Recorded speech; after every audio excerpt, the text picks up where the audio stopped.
ETF index mutual funds నేర్చుకుని stock మార్కెట్లో రాణించాలనుకుంటున్నారా? వెంటనే ఈ నెంబర్కి కాల్ చేయండి.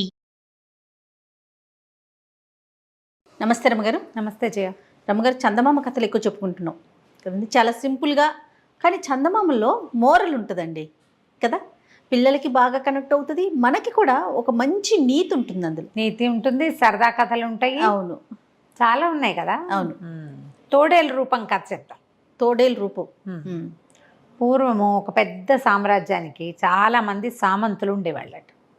అంటే చిన్న చిన్న వీళ్ళు అనమాట, చిన్న ఊళ్ళ వాళ్ళు. ఈ చిన్న ఊళ్ళల్లో ఒక అతను ధీరసింహుడు అని ఒక సామంతుడు. ఇతనికి చక్కని భార్య ఉండేది. మహాసాధ్విలాగా కనిపించేది, సాధ్విలాగా ప్రవర్తించేది. అంతే. వాళ్ళ నాన్న ఈ ధీరసింహుడిని వలచి పిల్లాడు బాగున్నాడని ఇతనికి ఇచ్చి కట్టబెట్టేది. ఈ అమ్మాయి మృదువుగా ముద్దుగా, చాలామంది ఉండరా భలే బాగా కనిపిస్తారు, క్యూటెస్ట్ లేడీలాగా. అంత క్యూట్ ఉండదు, అంత చాలా ఉంటుంది. లోపలేవో ఉంటాయి బోల్డ్ భావాలు. మొహం చూస్తే అలా అనిపించదు. అవును, మనకి ఎప్పుడు కనపడతారు అట్లాంటి వాళ్ళు. ఈ పిల్ల ఇంకొక సామంతుని ఏదో సందర్భంలో కలిసి వాడి మీద మనసు ఉంటుంది. తండ్రి పెళ్లి చేసేస్తాడు, కానీ అతనితోటి ఫ్రెండ్షిప్ మెయింటైన్ చేస్తుంది, ఉత్తరాలు రాయిస్తూ ఉంటుంది. ఎప్పటికైనా వీడికి హ్యాండ్ ఇచ్చి వాడి దగ్గరికి వెళ్ళిపోవాలని ఒక కోరిక ఉంటుంది ఆ అమ్మాయికి. ఆ కాలంలో జరిగేవట. ఎటాగొట్ట వీడిని వదిలేసి వాడిని చేసుకుందాం అలాంటి ఊహ ఉండేది ఆవిడికి. సరే, ఏమైంది, ఇతను ఏం చేసేవాడు, బాగానే ఉన్నారు ఇద్దరు. ఆవిడ సాధ్యులా కనపడేది, సాధ్యులా ప్రవర్తించేది, ఉత్తరాలు మాత్రం అక్కడికి రాస్తూ ఉండేది. ఇతను వారంలో ఒక 3 రోజులు ఎక్కడికో వెళ్తూ ఉండేవాడు. సోమమంగళ బుధ ఉండేవాడు, గురువారం బయలుదేరి వెళ్ళిపోయేవాడు. గురు శుక్ర శని 3 రోజులు ఇంటికి వచ్చేవాడు కాదు అతను. ఆదివారం పొద్దునే వచ్చేవాడు. మళ్ళీ ఆది సోమమంగళ బుధ ఉండేవాడు, గురువారం తెల్లారేసరికి స్టార్ట్. అయితే ఈ భార్యకి వీడు ఏదో ఒక 3 రోజులు కాకుండా ఈ పర్టికులర్ 3 రోజులే ఎందుకు వెళ్తున్నాడు, అది ప్రతి వారము ఎప్పుడు వెళ్ళేవాడు. వాడు పెళ్ళైన దగ్గర నుంచి చూస్తుండేది. సంవత్సరంన్నర గడిచింది, ఇలాగే ఉన్నాడు. అయితే ఒకనాడు బాగా పదే పదే అడిగింది, ఏమిటి ప్రతి వారం వెళ్తావు ఎందుకు ప్రియ అంటే, ఏదో పని అన్నాడు, అదన్నాడు, ఇదన్నాడు. ఆవిడ ఊరుకోలే. ప్రతిసారి అడిగి నేను నీతో ఇంత ప్రాణంగా ఉంటున్నాను, నాకు నీ రహస్యం చెప్పవా, ఎందుకు వెళ్తున్నావు, ఎవరైనా ప్రేయస్ ఉందా, ఏదైనా పని ఉందా, ఏదైనా చేయకూడని పని చేస్తున్నావా పోనీ నువ్వు. ఇప్పుడు తనకు ప్రియుడున్నాడు కదా, అలా వీడికి ప్రేయస్ ఉండొచ్చు అని అనిపిస్తుంది. అయితే ఇతను ఏమన్నాడు, నా కర్మ, నేనేం చేయను, నేను యుక్త వయసులో ఉండగా చేసిన ఒక పొరపాటు వల్ల వారానికి 3 రోజులు నేను తోడేలు రూపం వస్తుంది నాకు, అడవిలోకి వెళ్ళిపోతా. ఆ 3 రోజులు తోడేలుగా ఉండి 4వ రోజున మనిషిగా మారి వస్తాను అని చెప్పాడు. ఆశ్చర్యపోయింది. నిజమా అంది. అక్షరాలా నిజం, నీతో ఎందుకు అబద్ధం చెప్తాను ప్రాణప్రియ, నువ్వు ఇంత మంచిదానివి, నువ్వు ఇంత ప్రేమిస్తావు, నువ్వు ఇంత బుద్ధిమంతురాలు, ఇంత మహాసాధ్వివి, నువ్వు నీలాంటి పతివ్రత భూలోకంలో లేదు, నీకు అబద్ధం ఎందుకు చెప్తా, ఇది నా కర్మానుభవం, నాకు ఇట్లా వచ్చింది, నా ప్రాప్తాన్ని నేనేం చేయను. వివాహం చేసుకోకూడదు అనుకున్నా, మా నాన్న మీ నాన్న కలిసి ఇది చేసే ఫ్రెండ్షిప్ చేసుకుని పెళ్ళి అన్నారు. మీ నాన్న ఉత్తముడు, నువ్వు మహాసాధ్వివి, అందుకని చేసుకున్నా అనేసరికల్లా ఈ అమ్మాయింది, కాదోయ్ నువ్వు ఎలా మారుతావు అసలు, మళ్ళా మనిషిగా ఎలా మారిపోతావు, చెప్పు అంటే, ఏముంది, నేను గురువారం పొద్దున్నే వెళ్ళిపోతాను కదా, తెల్లవారుజామున వెళ్ళిపోతాను, ఎండెక్కేసరికల్లా నా బట్టలన్నీ విప్పేసి ఒక చోట దాచిపెడతా, నాకు మా తోడేలు రూపు వచ్చేస్తుంది, 3 రోజులు తోడేలుగానే తిరుగుతా, 4వ రోజు తెల్లవారేసరికి నేను మనిషిగా మారిపోతా, దాచిపెట్టిన బట్టల దగ్గరికే వెళ్ళిపోతాను, బట్టలు వేసుకుని వచ్చేస్తాను, మళ్ళీ మనిషి అయిపోతాను. బాగుంది. 1 వారం గడిచింది, 2 వారాలు గడిచింది. ఆ బట్టలు ఎక్కడ దాచిపెడుతున్నావో, ఎవరినా ఎత్తుకుపోతే ఎలాగో, ఎవరినా తీసేస్తే ఎలాగో అంటూ ఉండేది. 100 ప్రశ్నలు.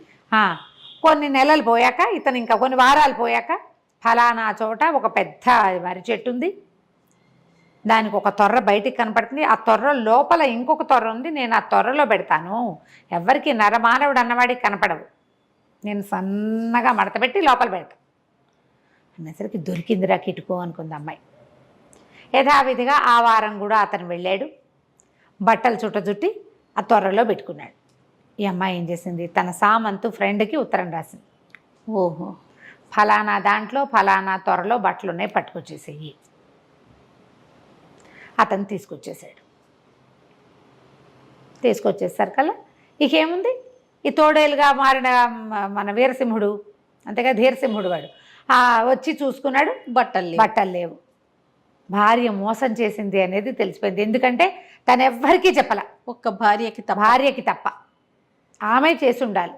అది నరమానవుడికి కనపడని గొంది ఆ లోపల ఉంటుందన్నమాట. తొర్రుండి దానికి లోపల ఇటువైపు పనిమాల ఎవరు చేయబెడతారు అందులోకి? అంతే కదా. పైగా మనుషులు ఎవరు వస్తారు తొర్రల జోలికి? జంతువులు వస్తాయి.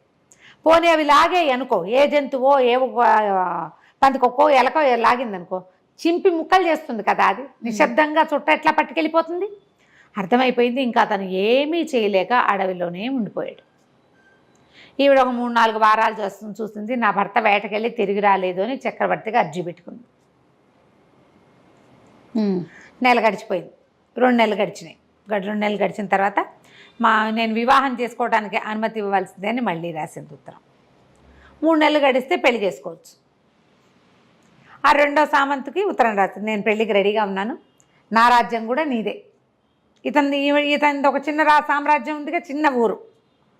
ఆ ఊరు కూడా అతనికి కట్టబెట్టి అతన్ని పెళ్లి చేసేసుకుంది.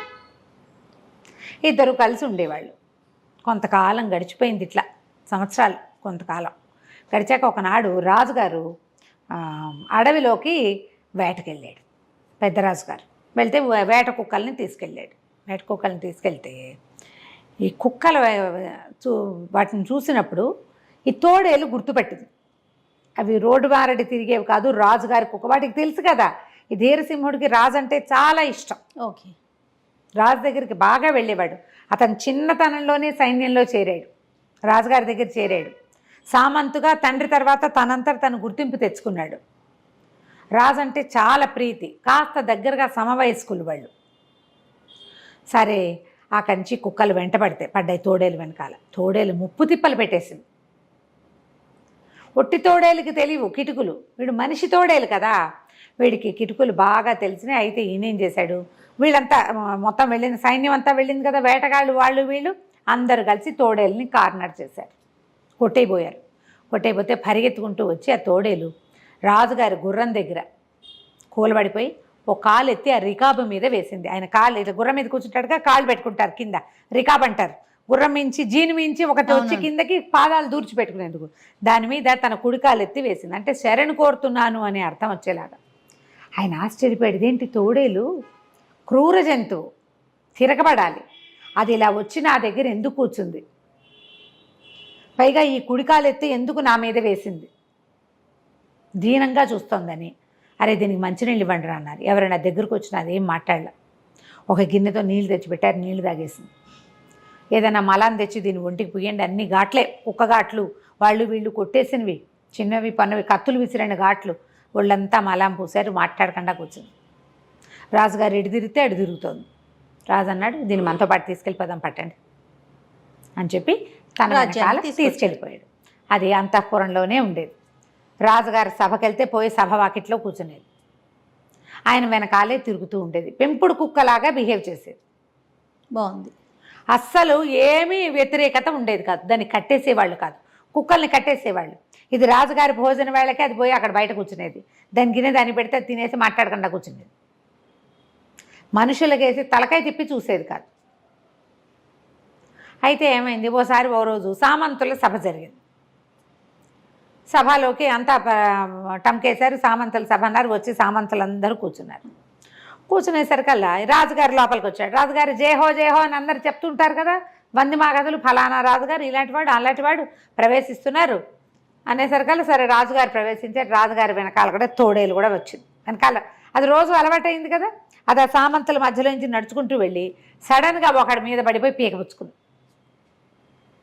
దూకేసరికల్లా హాహాకారాలు చేశారు జనాలంతా. ఆ మీద ఎవరి మీద అయితే పడిందో వాడు వెనక్కి వెళ్ళకి ఇలా పడ్డాడు, మెడ పట్టేసింది. పట్టేసరికల్లా సైనికులందరూ దాన్ని కొట్టి అరిచి కేకలు పెట్టారు, కొట్టయిపోయారు.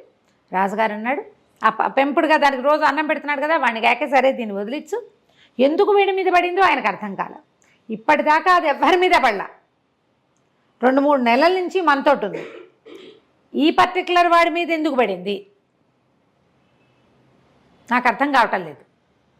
సరే మొత్తానికి మెడ విదిలిపించారు. వీళ్ళు ఏంటంటే సభల్లోకి వచ్చినప్పుడు సింపుల్ డ్రెస్ కాకుండా సైనిక దుస్తుల్లో వస్తారు.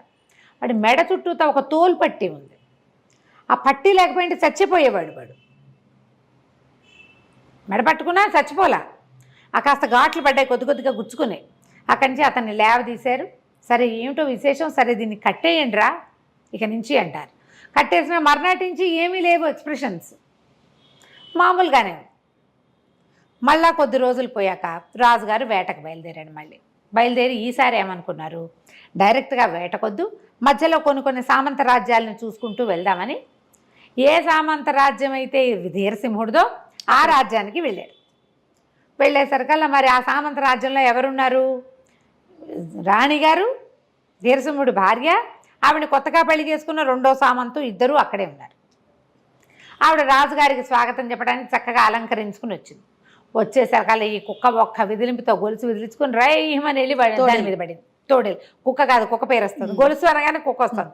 ఈ తోడేలు కాస్త దీన్ని విదిలించేసుకుని పరిగెత్తుకుంటూ వెళ్ళి ఆవిడ మెడ పట్టుకునేసరికల్లా ఆడవాళ్ళు ఏముంది, బలహీనంగా ఉంటారు, సన్నగా నాజుగా. ఆవిడ ఇంత పెద్ద గౌను వేసుకుంది. ఈ తోడేలు కూడా గట్టి పట్టు చిక్కల, కానీ మెడ అయితే పట్టేసింది. మళ్ళీ సైనికులు దాన్ని బలవంతంగా యువతలకు ఈడ్చారు. లేవదీస్తే అప్పుడు రాజుగారికి ఏం స్ట్రైక్ అయింది, లాస్ట్ టైం ఈ తోడేలు మెడబెట్టుకున్నవాడు ఈవిడ మొగుడు, ఈవిడ ధీరసింహుడి పెళ్ళాం. ఎందుకు తోడేలు ఇలాగా ఈవిడ్ని ఈవిడ మోగని కొత్తగా పెళ్లి చేసుకున్న వాడిని ఎందుకు పట్టుకుంది, ఏదో కిటుకుంది, ముందు వాడిని పట్టండి, దీన్ని పట్టండి, వీళ్ళిద్దరిని జైల్లో పడేయండి, వీడి సంగతి చూద్దామన్నారు. పోనీ తెలివిగల రాజు, ఆయనకి స్ట్రైక్ అయింది అనమాట. అది ఎవ్వరి మీద ఏమీ పడకుండా కుక్క పిల్లలాగా సాధ్యంతో ఆవు దూడ తిరిగినట్టు తిరిగేది వీళ్ళిద్దరి మీదే ఎందుకు పడింది, అది చంపేయాలన్నంత కసితోటి. ఏదో అరిచి పళ్ళు చూపించి బెదిరిస్తాయి తోడేళ్ళు, అంతేగాని ఒకటే ఆమాంతంగా ఒక్క దూకి పీకపరుచుకుందంటే దానికి ఎంత ఖర్చుగా ఉందో.